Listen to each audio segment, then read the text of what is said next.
Hello and welcome to the show. My name is Sam, and this is The Lonely Chapter, a show where we speak to interesting people, finding out their stories, discovering what motivates them, whilst also learning from their highs and their lows. Today, we're learning from Ben Coomber.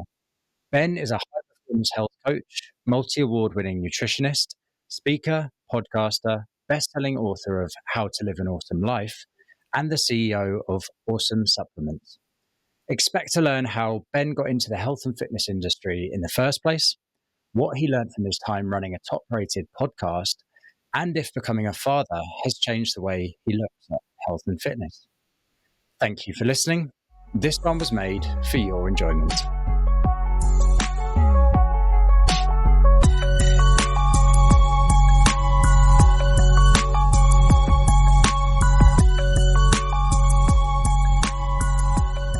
Ben, firstly, thank you for coming on today. I want to start by talking about the word awesome. So it's in everything that you do. It's in your books, it's in your podcast, it's in your supplement company. What is it about this word that appeals to you so much? And what does that word mean to you? Awesome is an energy. It's a way to look at your life and simply say, is my life awesome? And from a kind of energetic perspective, we can then think about the friction that exists in our life. So, okay, I'm a 6 out of 10 when it comes to being awesome. So if I said to you, how awesome are you from a 0 out of 10? You said 6. I'm like, okay, cool. What would it take to get to 10? And you'd be like, well, sleep's a bit crap at the moment. Like work's actually pissing me off quite a bit. It's been a bit of friction for a while. So those two things, and I'm like, cool. Well, energetically, we're kind of like we could improve those two things and get you to close to a 10. But kind of when I use the word awesome, it feels quite American. I know Americans use it quite a lot, but like when you use the word awesome, it comes with energy. Oh, that's awesome. Like, hey man, Yeah. oh, that's awesome. And like straight away you're like, oh, awesome's got this certain kind of energy to it. And because we're energetic beings, we are always trying to seek to maintain our energy or improve our energy. It kind of feels right. So when I think about being awesome, it's yours to define.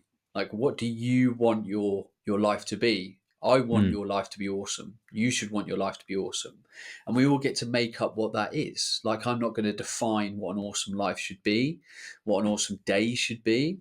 But because it's an energy, you're able to define it. And I then get to kind of talk in and around what being more awesome might look like, because a lot of things can affect a lot of things. You know, just talking about the topic of sleep, it's not just about the time you go to bed, your room being dark. There's so much attached and involved in us getting a great night's sleep, physiologically, psychologically, environmentally, socio-economically.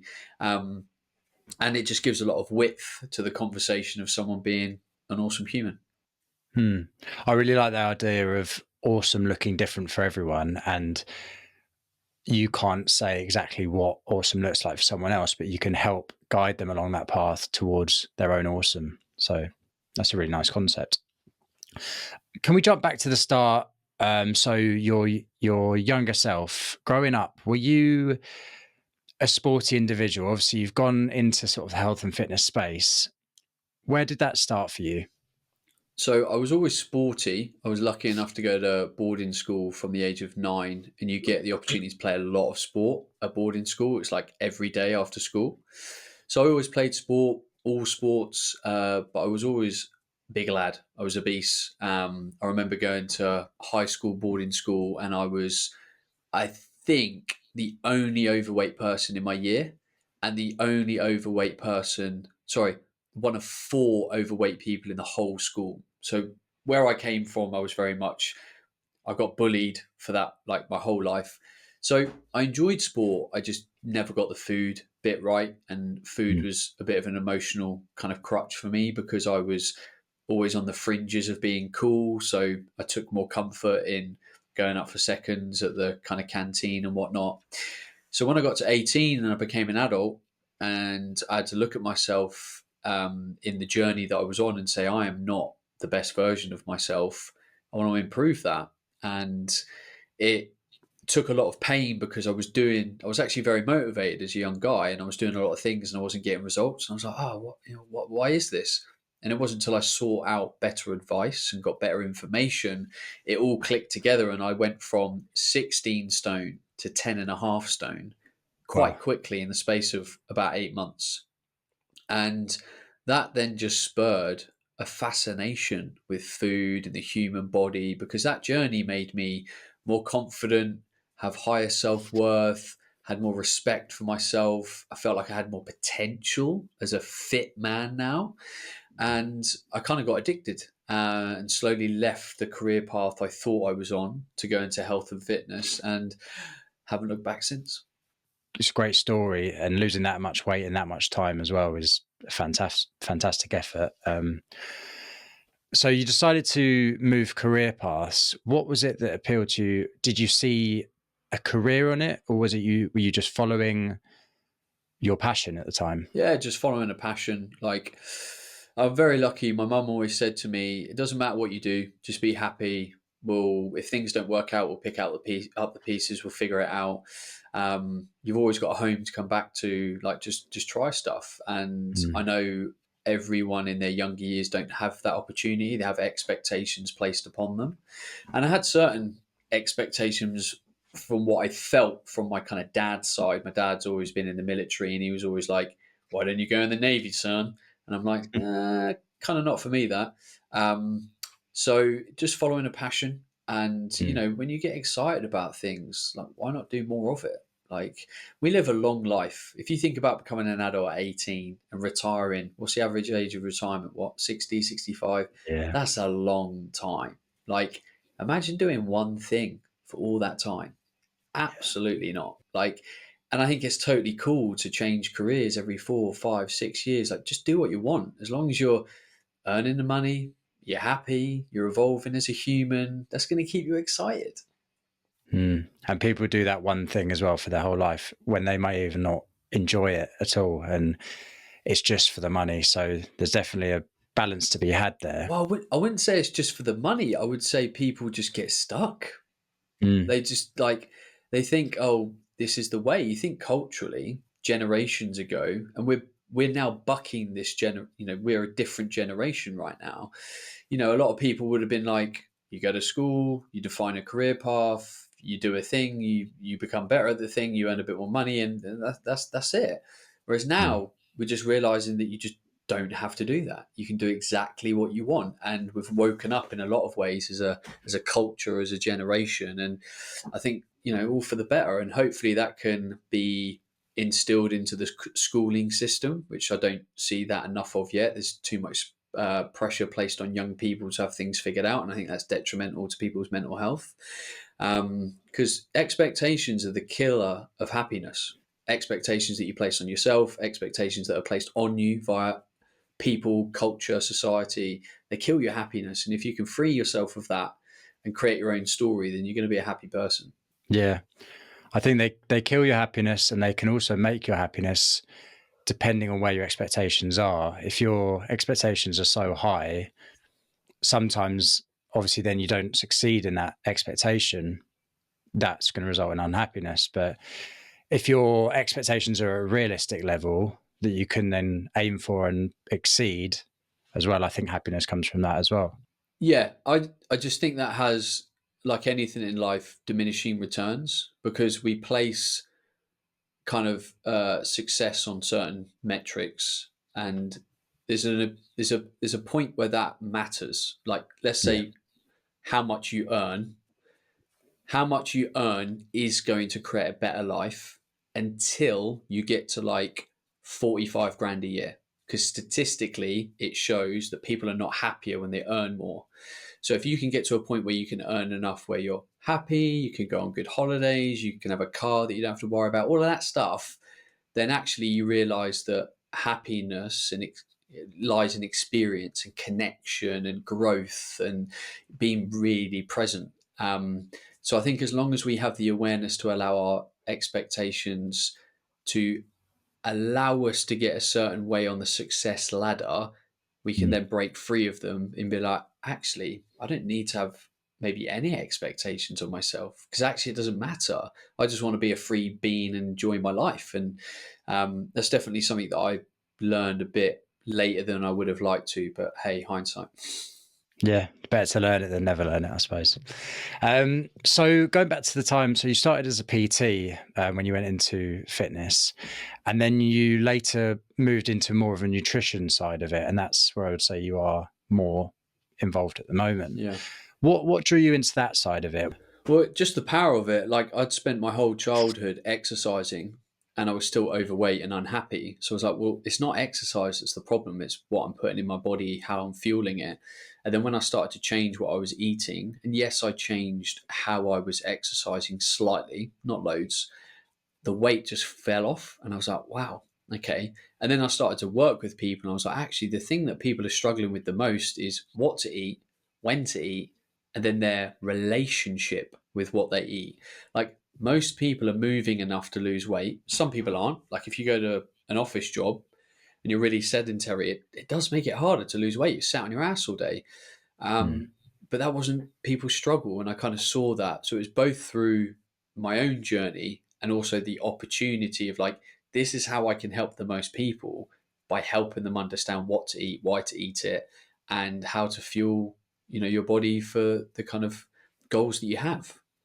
I think that's a really good message to get out there as well, because a lot of people look at the answer in being just exercise and more exercise, and they'll exercise so much but not even look at the nutrition side of it. So it's really important to point that out, I think. One of the things that comes across in everything that you do is the way you put yourself across. It's very down to earth, very simple to understand. You don't use a lot of jargon, but it's effective, what you say. So is this something that's evolved over time, that you've been doing this publicly, or is that how you've always been? I think there's a couple of components to that. If you had asked my team in my business, I could be a Mhm. lot more kind of succinct and clearer and whatnot. I think as a human, my values are that I want to act from a place of truth. I want Mm. to have integrity. I want to be humble in all that I do. So I think that comes across. I think I could always work on communicating my ideas kind of more clearly. But I think because I approach my work that way and I try and just be very human about it, like, I could talk to you about some of the science around protein. No one cares. No one bloody cares. Everyone just wants to know, how much do I need? What are the best sources? What are the best ways to cook it? How can I enjoy it? How can I get into a routine with it? Cool, that's fine. Actually, and as long as I can always do that, so people can go, oh, okay, I get it. And this is how I do it. And this is how I make it work long term. Brilliant. Thank you. Going sort of outside of your starting work, fitness, and nutrition, from 2012 to 2022, you ran a number one rated podcast, which spanned 10 years and 685 episodes. What did you learn from that experience? That people are amazing. There's so many people that have got, great stories to tell, wisdom to share, and if you can just open yourself up to their lived experience, their knowledge, and incorporate it into your life, then like absolutely amazing. And this is why podcasting's exploded, because we've been able to get access and insight into so many people's lives and brains in a very organic, natural, and fluid way. If you watch someone on TV, it's always prepped and planned, and it's a bit too rigid and whatever. But a podcast, you're like, you just get to be a fly on the wall of this great conversation, and it's been able to just allow me to appreciate that there's so many amazing and brilliant people there, and I've learned a ton, from doing it. It's like almost been a form of schooling, running a Mm. podcast and talking to amazing people. So that's kind of yeah, the biggest thing, just the power of people. And when you look at like personal evolution, personal growth, and just just growing, like, it always comes down to people. People are who show you the way, the next step. Like, even if you read a book, a person wrote that book. But all the moments where we realize, like, this is what I need to do, this is where I need to be, this is how I need to improve, came from a person. And the more we can connect with great people, the chances are we are going to continue to grow as people. Yeah, 100%. I understand and relate to that, and it's something that I've been trying to pass on to people who are listening, is that people are amazing and people are so interesting. I mean, this will be episode 21, but just in the 20 previous episodes, I've learned so much from just talking to people and trying to encourage people to just have those conversations with people around them, not needing a microphone or a camera, just learning a bit more about the people you're actually around. Because I've done episodes with friends of 20 years or so and learned loads more in that hour-long conversation, just because I went a bit more in depth than the usual chit chat that we may have when we see each other. So yeah, it's brought a lot to me as well, and I 100% relate to that. On the topic of podcasts, you've recently kickstarted a new podcast, The Awesome Human. What made you decide to do that? I was just ready again. I had to leave podcasting because it didn't feel that it fitted in my life at the moment. I didn't have a emotional bandwidth for it. I couldn't give it its due. So I thought, you know what, I'm going to quit. And I quit. I went on a little bit longer than I wanted to because I wanted to reach the 10-year mark. So I hit 10 years and then hung up my boots. And then it just kind of was rising to the surface of like, I've got things I want to share again. I think I can help people again. And I kept putting it off. And I thought, you know what, it's my birthday coming up. I'm going to be 38. I'm just going to launch it on my birthday. And we scrabbled it a bit, but sometimes you just got to put a bit of pressure on yourself, put a deadline on the work and just do the work. And do you know what? We launched, it wasn't perfect. We had sound hiccups, all the rest of it, but it's done. We can improve, we can iterate, and I'm totally kind of cool with that. So it was very much about me and my personal journey and kind of being ready to help again, and finding how it could work for me, because how I used to do my podcast didn't work for me anymore in terms of like my commitments and the bandwidth. You're doing an interview based show right now, and it takes more time than people appreciate. You got to research, you got to schedule, you got editing, all that kind of stuff. It's like, half a day's worth of work for an hour's podcast. And I was like, I can't do that anymore. So I said, let's keep it simple. Monologue show most of the time. It's just me, 30-minute cap.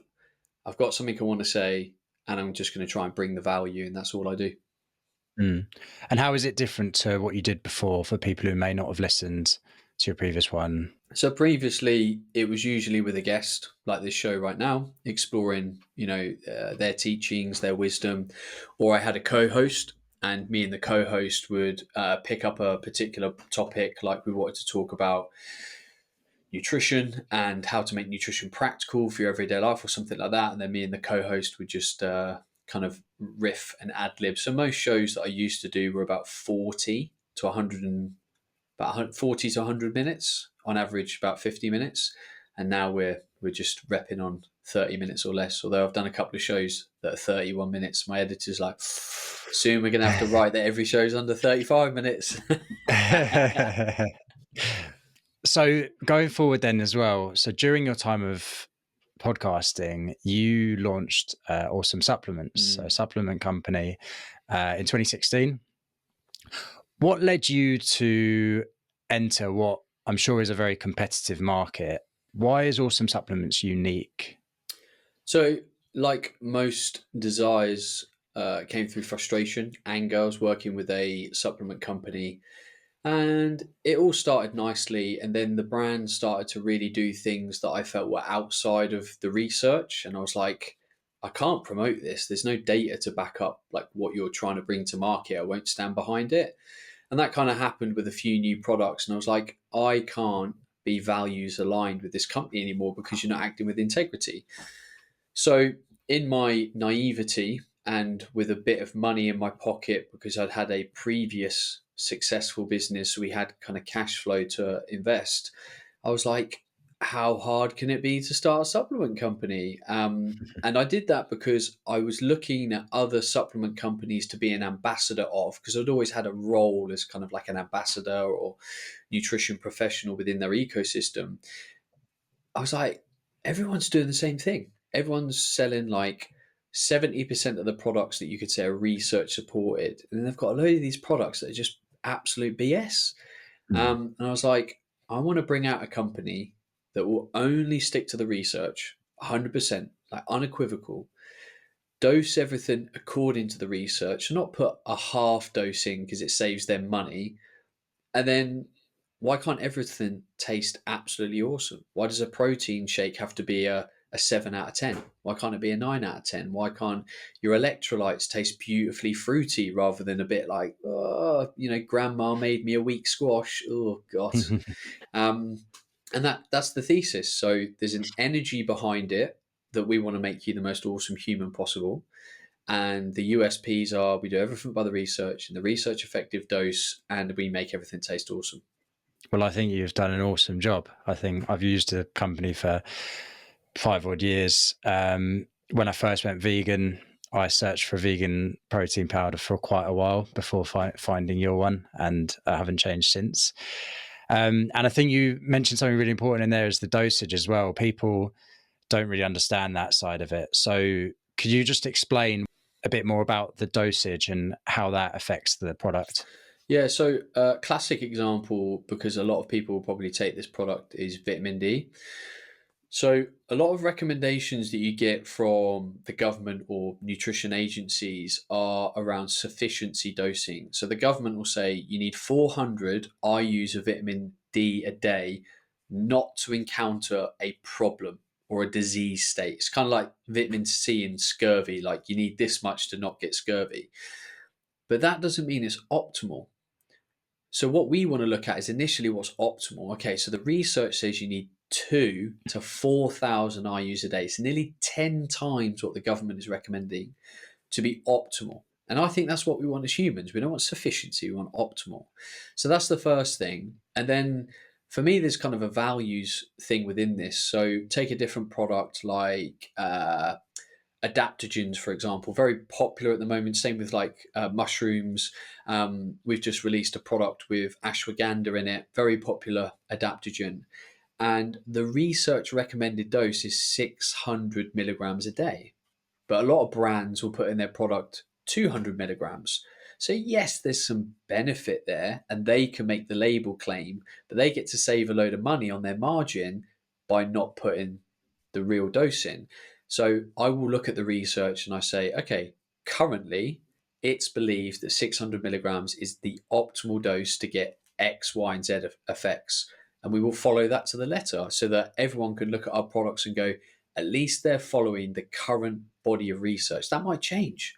New research might come out and go, there's even more benefit, and you should take 1,000 milligrams a day. Then we'll put our dose up. The price of the product might change, but at least we're following the data so that we can wholeheartedly say, if you take this, you could expect this outcome. Yeah. No, I think that's really important to, aim for those optimal states rather than just putting a low level in so you can say you've got that in the product, which is obviously what a lot of companies do. Hmm. On starting the company then, obviously around supplements, as a nutritionist, how did it benefit your knowledge? How did it go in hand with what you already knew? Did you learn a lot from doing that as well? Not on a nutritional level because I kind of already knew what I needed to know to kind of build the brand. I've been studying performance nutrition for probably 10 years. I've taught nutrition for 7 years before that in my previous company. We were a nutrition education company. So that didn't change. The big change was the steep learning curve of a different type of business. I'd only ever worked in a service-based business before, and this was product. And it was just a different level of business. It was very capital intensive. I think the first order of supplements I put in to build the brand, I think was like 140 grand. So that was Right. my initial investment point. And then you got to keep putting more money in to buy more stock. And like, Mm. I think it took us 5.5 years to get to a point of profit in the business. Wow. Um, because it's what it takes. That's why a lot of product-based companies end up raising investment or getting capital, and we didn't do that. We just tried to bootstrap it the whole way. So it was a lot of business lessons rather than kind of nutritional. Which that's why I felt confident going into that market, because I was like, I've been teaching and doing this stuff for 10 years. Like, I'm just applying it in a different way. Yeah, that's a big insight into, like, obviously the company not making, like, going to profit for 5.5 years as well. That's testament to you guys sticking it out as well, because I think it'd be easy to get down with that as well. You've written 2 books as well. So going into those, number 1 best-selling books, what was that like for you writing a book? Because it's very different to speaking. You're putting things down on paper that are going to be there forever. Honestly, easy. And I don't mean to be a dick and say this, but like, I think people should write a book when they've got something to say. And I had a lot to say. I just needed to find a format and a shape for it. And a publisher approached me, which I was kind of lucky to get. In hindsight, I would have wished I hadn't. I'd much prefer self-publishing now I've been through the process. Um, and it was just a case of shaping my ideas. I've been teaching this stuff for, like, by the time I wrote the book, I think I'd been teaching this 14, 16 years. So it's not like I didn't know what I was talking about, or I didn't know how to coach it. Like, I've been doing it for 16 years. So it's just a case of, I need to find a way to best present this information that's going to help the most amount of people. And as I do with all kind of big inflection points in my life, I went on a self-inflicted retreat. So I'm a big fan of changing environment when you want to, I think, essentially. And this is why, going for a run for a lot of people can be very good for your mental health, because you move, you get outside, you get space, you get to think, you get to just change it up. So I took myself on a holiday to Portugal and said, right, in this week, I'm going to chill. I'm going to stay with a really close friend who's really good at kind of, just helping me out. He's very close. He's very similar mind to me. And I think it was like by the end of day 2, it just sort of like I woke up one day and I was like, oh, I can see the format. Like, I can, all of these ideas now link into this kind of thing. And I started to put post-it notes on the wall, and I was like, right, and I was like, oh, wow. I was like, cool, that works, brilliant. And then from day 3 to 7, I just spent the first 6 hours of the day writing every day. And at the end of it, I had 80,000 words. And then I let it sit for a bit. And then I went on a second writing holiday for 4 days to Norfolk and wrote the rest of the book, handed it into the publisher, and they said, mate, this is far too long. Brevity is key. We're going to give you a good editor. And they got it down to about 78,000 words. And then I went over it again and plumped it up to about 85. But honestly, all the books that I've written have been easy, because they've just got to that point where I'm like, I need to let this out now in a format. And when you have a creative mind, all you need is an outlet. And it doesn't matter if it's an artist's board, a book, a podcast, a YouTube. You're expressing your opinions, wisdom, ideals, whatever. And I just poured it all into a book. And so I don't want to sound like I'm being flippant. Like, it was kind of easy. It's like when you look at an artist painting, it's like £1,000 for that picture. It only took him, a day to paint it. And it's like, no, probably took him 20 years to acquire the skill and ability to paint that in one day. You're not buying that one day of his time. You're buying the beautiful skill that he's created and the value that he's placed on it. It's just a case of expression, and I was ready to express myself. I really like that idea of having an outlet, whatever that looks like, and obviously the book being yours as well as the podcast and everything else. And something else that is a big life change for anyone that obviously goes this way is becoming a parent. So you became a parent, and it's something you can't necessarily truly prepare for. Obviously, you can read into it loads and get the ideas, but you'll never know until that time comes. Did it change the way you looked at your lifestyle at the time? Did anything change for you? Yeah, loads.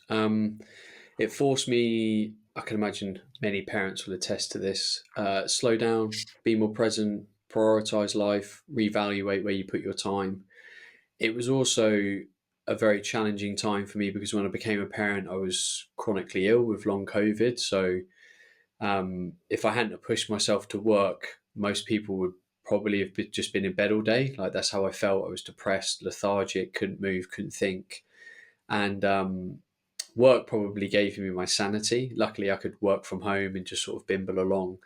So Mm, it's kind of really hard for me to fully kind of think how it made me change because I was forced to change in so many other ways because of my situation. yeah. But fast forward, I'm now a dad of two girls. My eldest is like 4.5.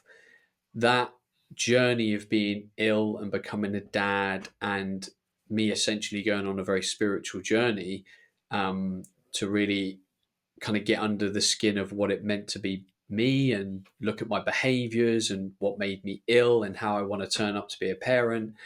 I'm extremely different. I'm way calmer, way slower, way more present, way less controlling.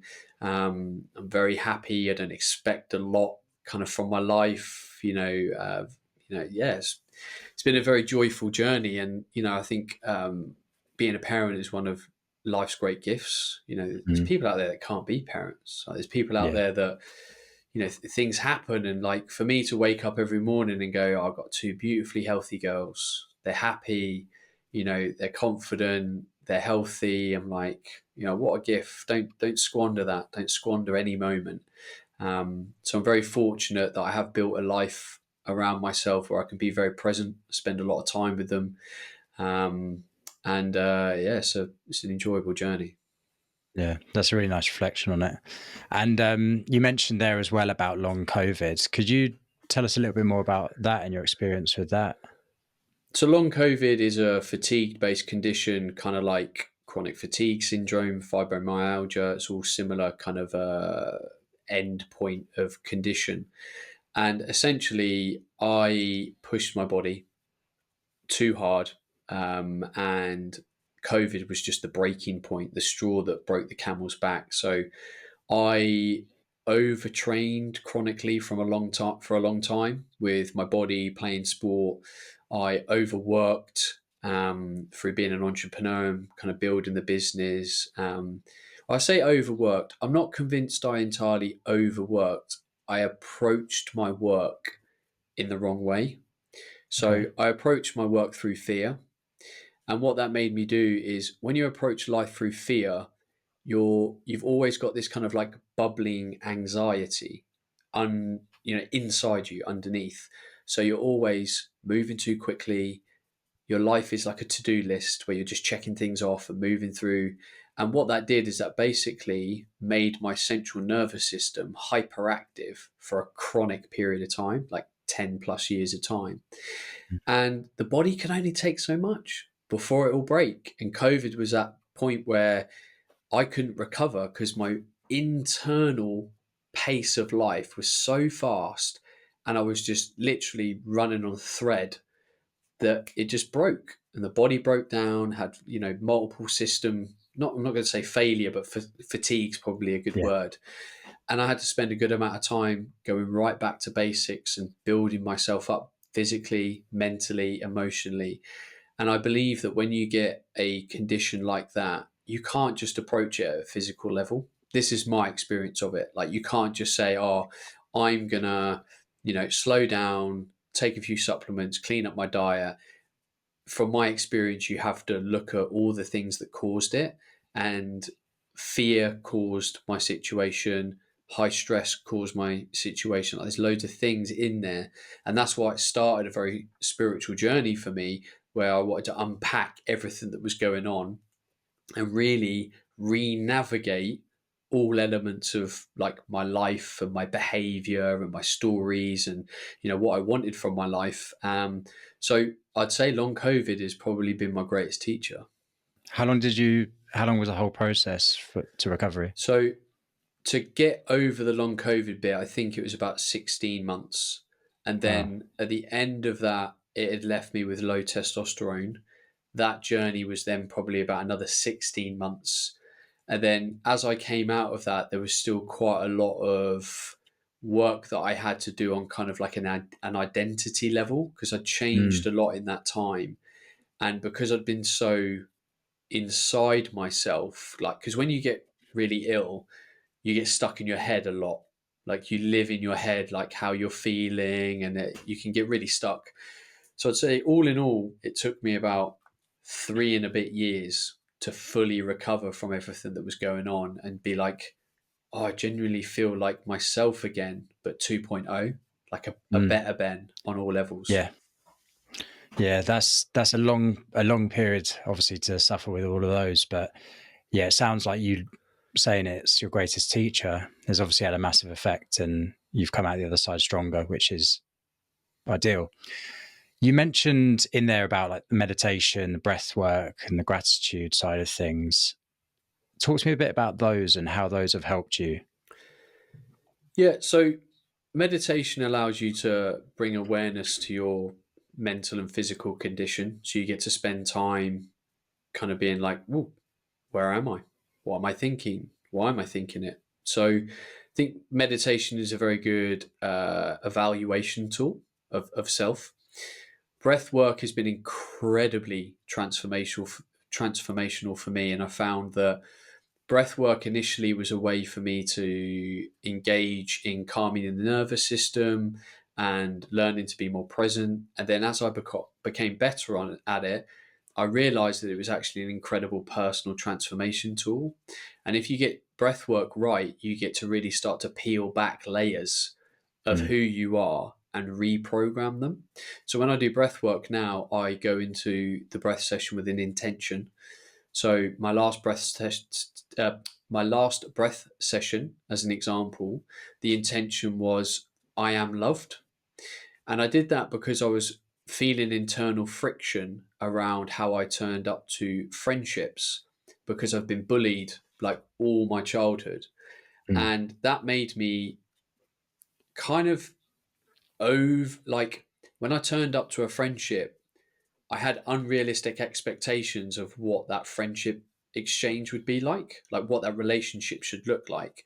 And that mm, made me unhappy, because not often the person would respond or be in that friendship in the way that I expected them to. But it's because I placed an expectation on it, and I overcompensated for that with like oversharing and over connecting, because I thought or was at risk of that person not liking me, because I spent my whole childhood people not liking me through kind of bullying.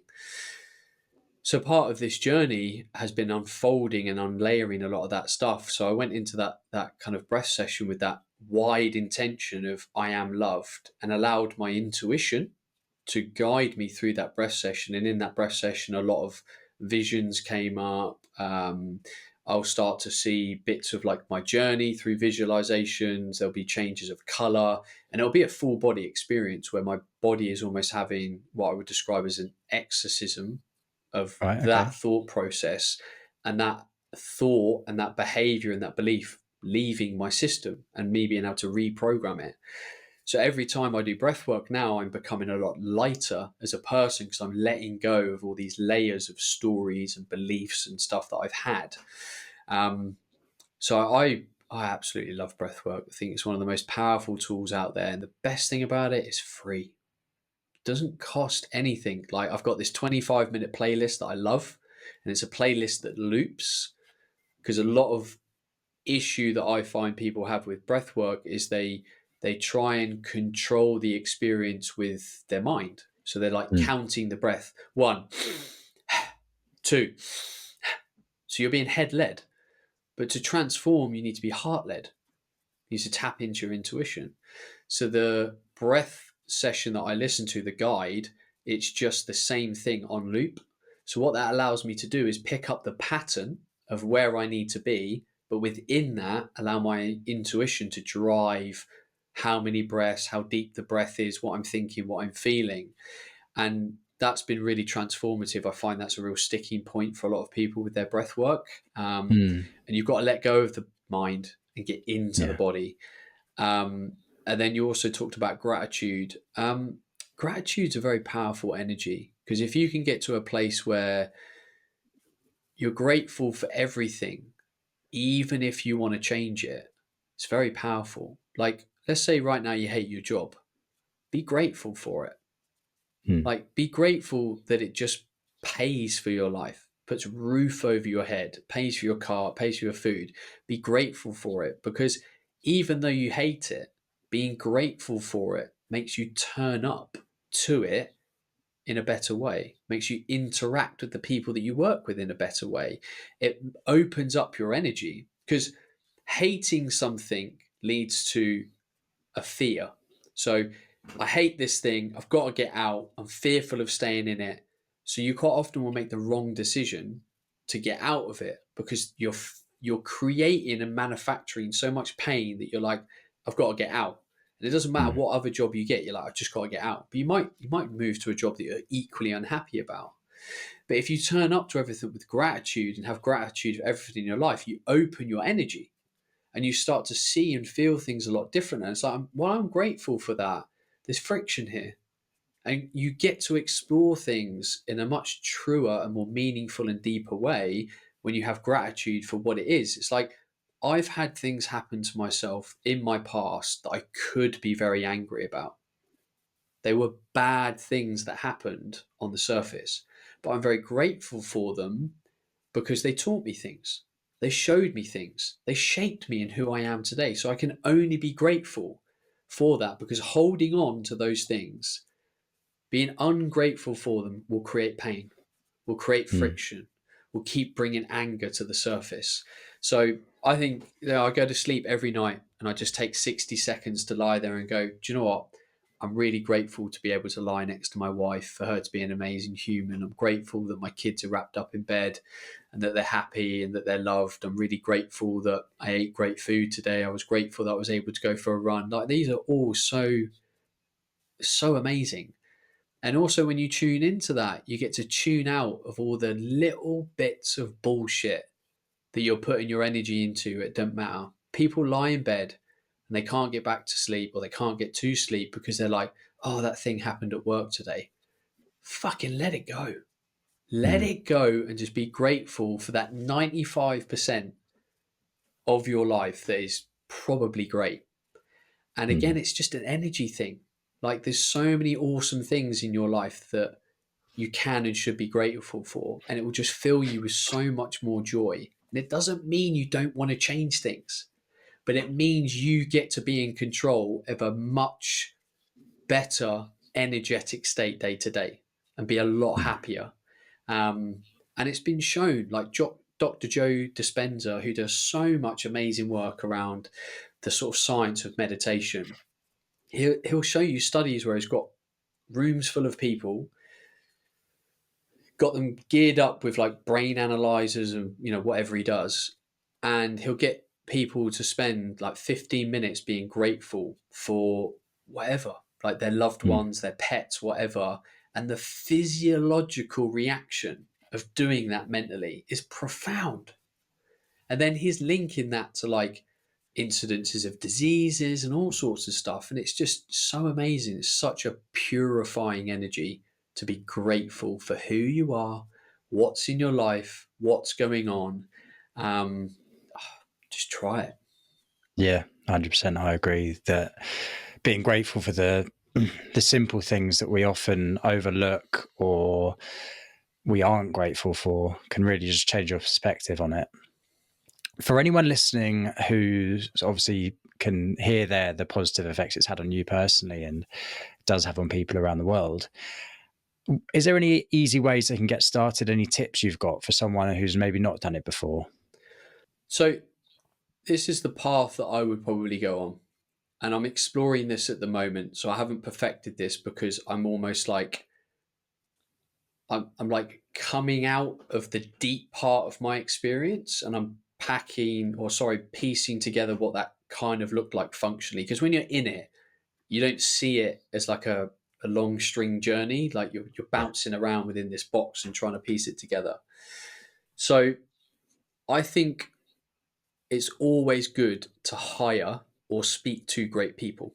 So if you can speak to a coach, be part of a community, go to a yoga class that has kind of like a meditation or spiritual component to it, then you get to start to feel and experience that. And you just doing it at home in your bedroom, for a bit, like you're going to really struggle to just like get into it, because you need the power of other people's experience to bring you along, right? Mm.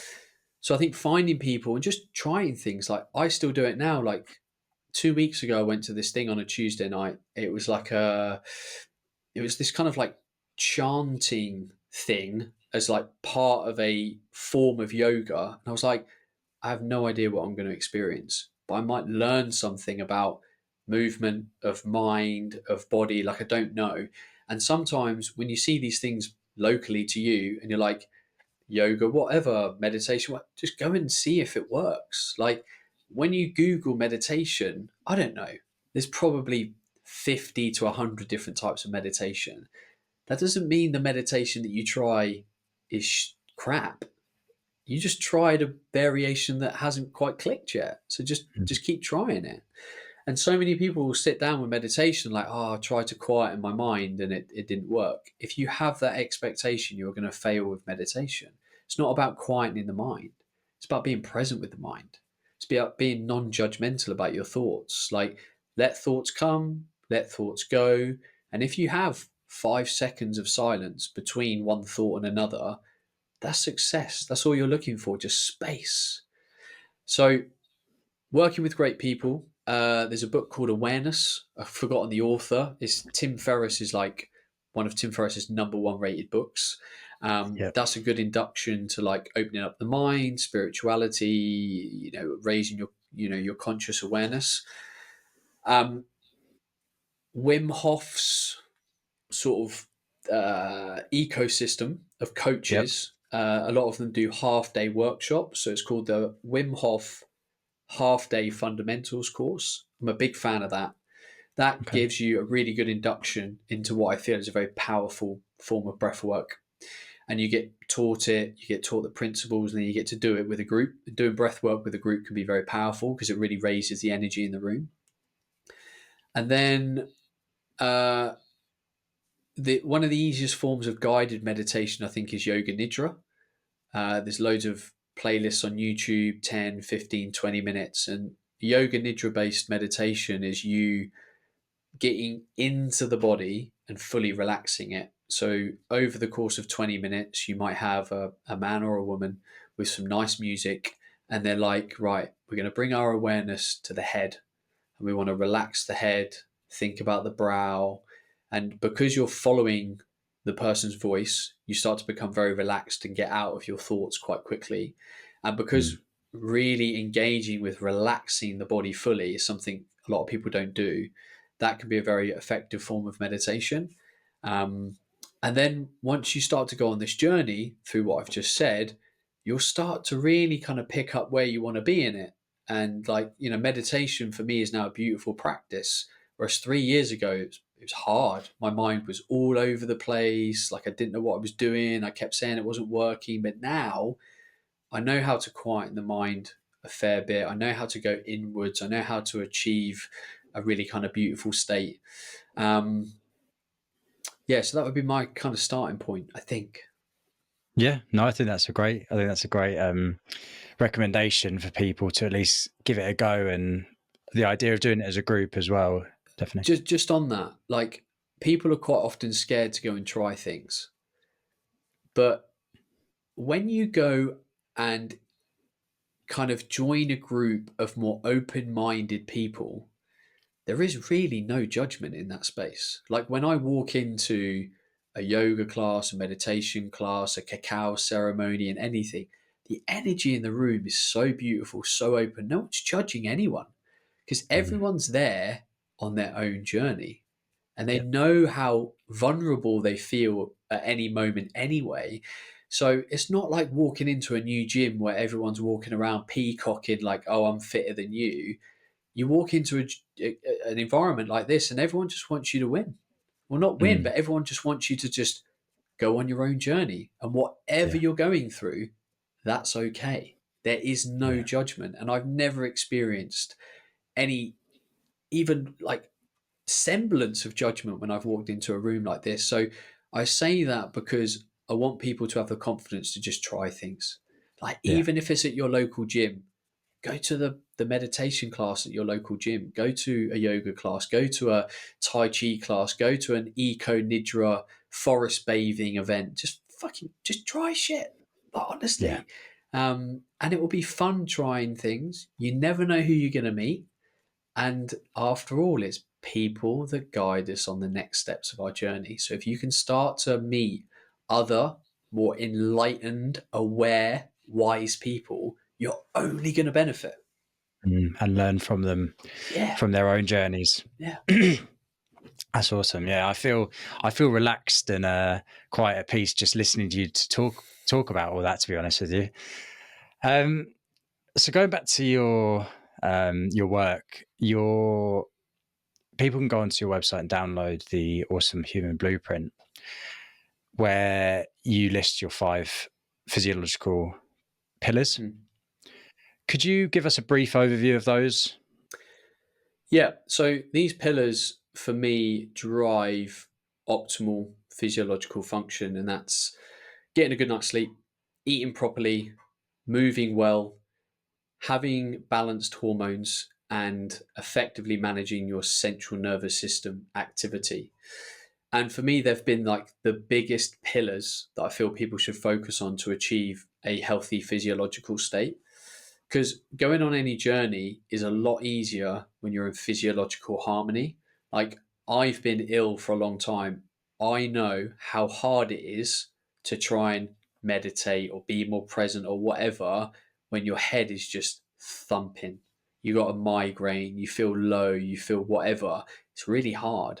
So I quite often try and teach people, let's get your physiology optimal, because that's going to make the kind of psychological and spiritual journey far more easier.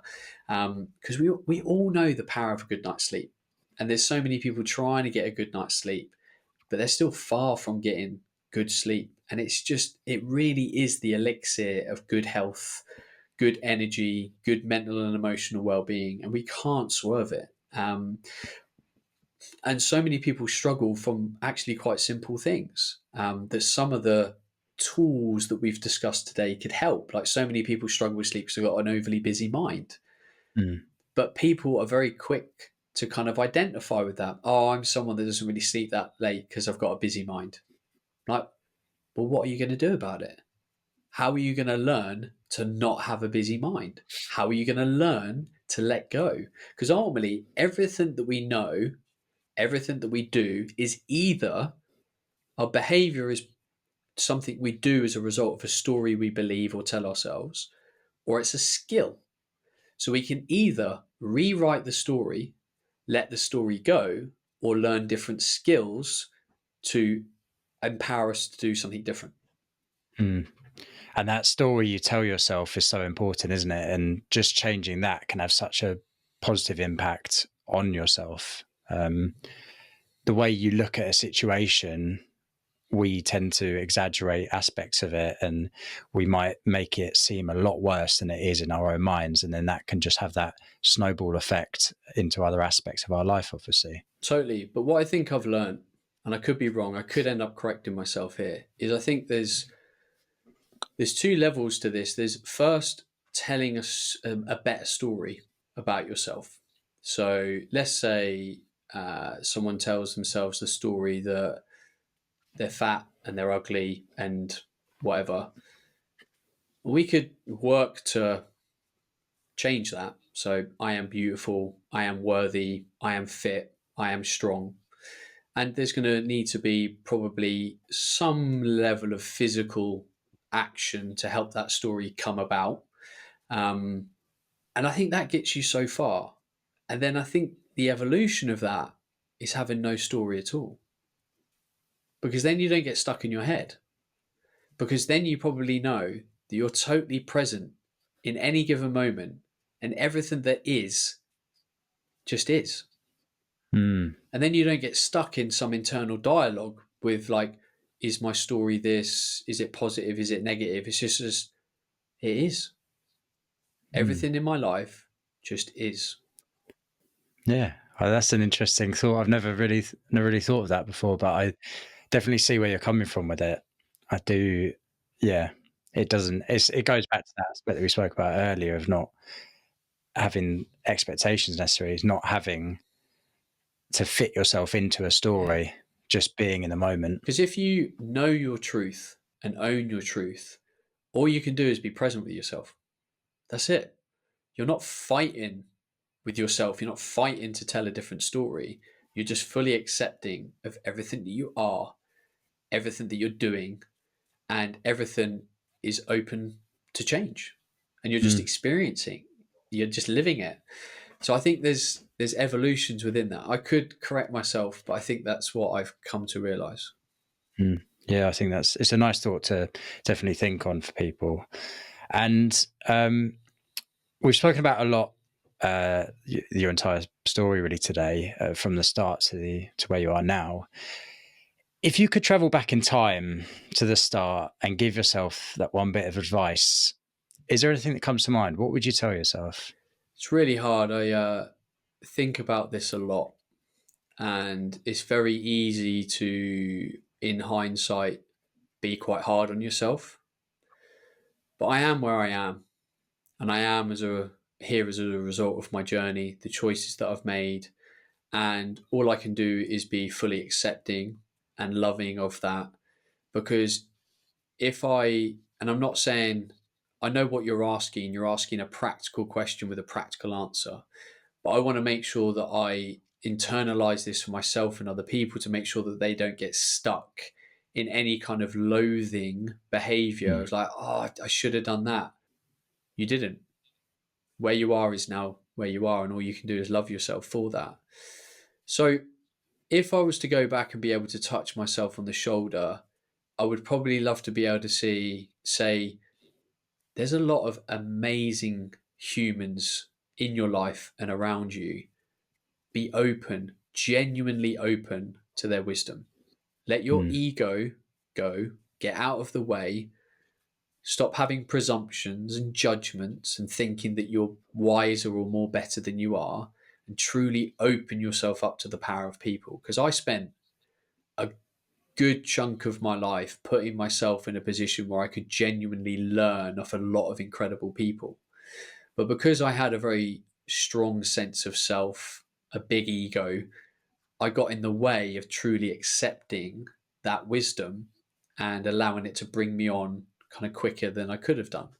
And a big part of the journey that I've been on over the last 18 months is trying to let go of my ego as much as I can and not let it control or play games with me. And since I've done that and become present and open and surrendered to the beautiful flow of life, incredible things have happened. Mm. People have opened up in new ways. I've met new people. I've experienced more things. I'm realizing more things because I've just got out of my own way. So that's what I would do on a practical level. I just want to make sure people don't live in that, because it's not a good place to be, and you will just kind of like unfairly kind of judge yourself for not having realized that sooner. But you are where you are, so just love and respect yourself. Mm. Yeah, that's good to important to point out. Obviously, it's a strange question in a way because you can't, but yeah, I appreciate that. And for a few practical takeaways, for obviously there's been tons throughout. For anyone listening, so they've heard you talk a bit about nutrition. Are there common nutritional mistakes that people might be doing that have quite an easy solution? Totally.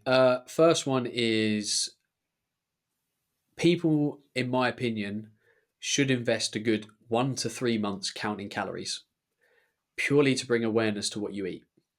And then you can stop counting calories and be able to freestyle your nutrition but with greater awareness.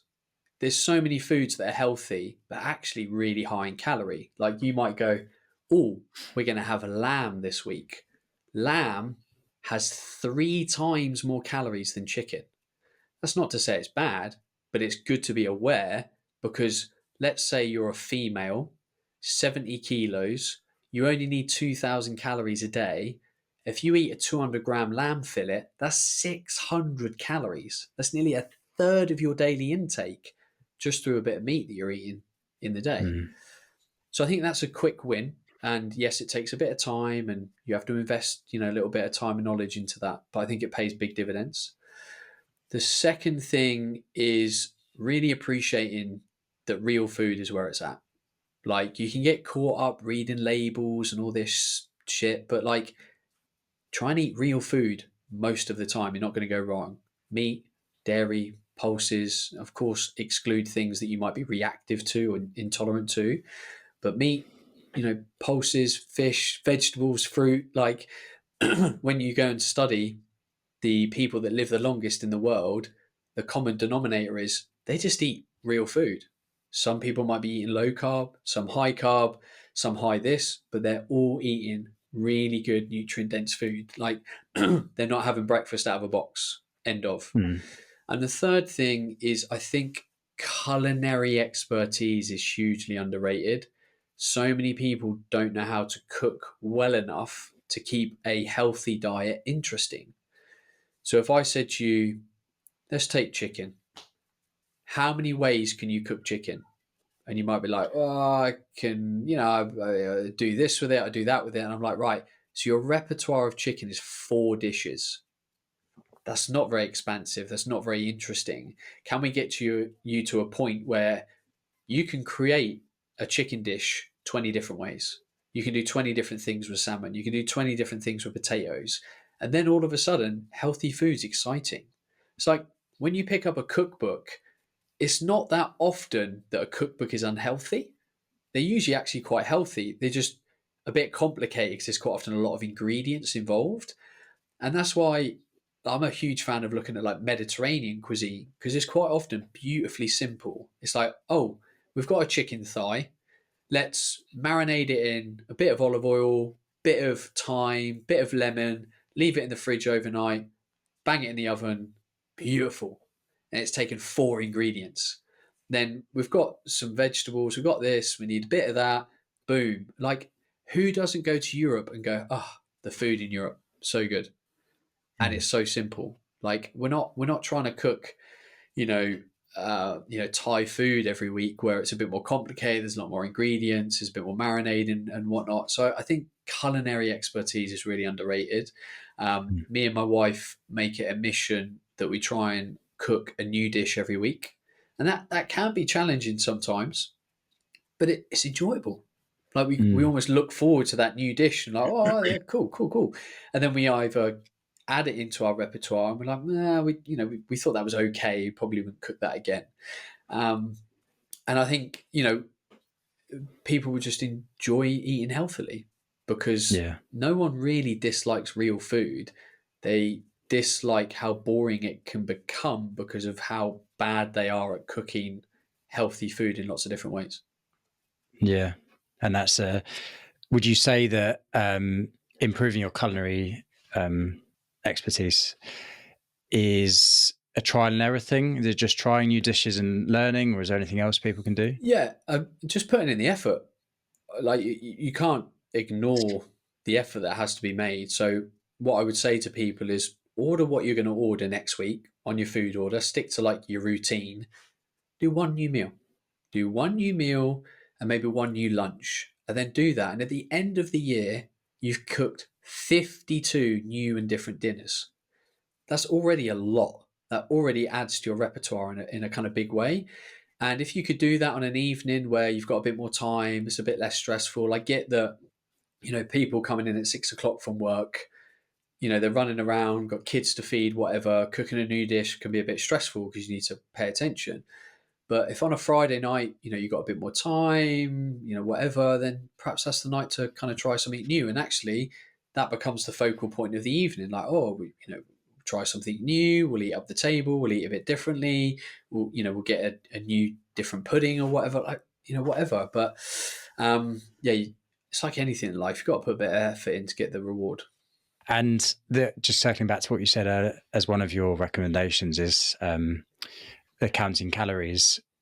I think when people hear that initially, and from my time working as a personal trainer as well, they instantly go on the defensive or they don't like the idea of doing it. But just pointing out, like what you said, for about 3 weeks, just for the idea of having an awareness of what you're putting in your body, you don't necessarily need to change your diet straight away, but just count what you're eating, understand, and what you explained with the lamb, it's just little things like that that you then learn from it that you can then think about and look at as you move forward in that. Yeah. If it means enough to you, you'll do the work. It's like money. Someone might sit down and go, oh, I've never got any money at the end of the month. Like, I don't know where it goes. I'm like, all right, let's start tracking it.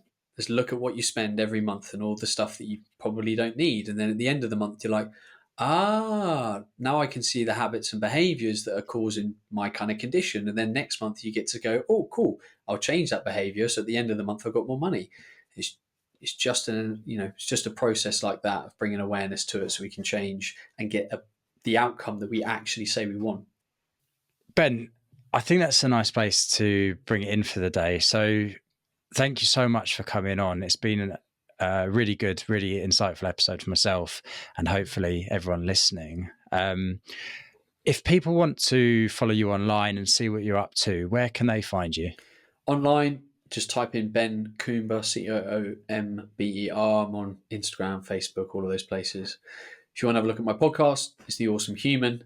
And if you want the world's best supplements, go to awesomesupplements.co.uk. Definitely. I can recommend those as well. And I'll put all those in the link as well in the bio below.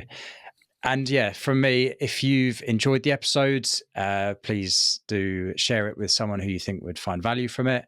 Rate the show if you haven't already. And you can also follow us on Instagram at Lonely Chapter Podcast. And lastly from me, thank you for listening.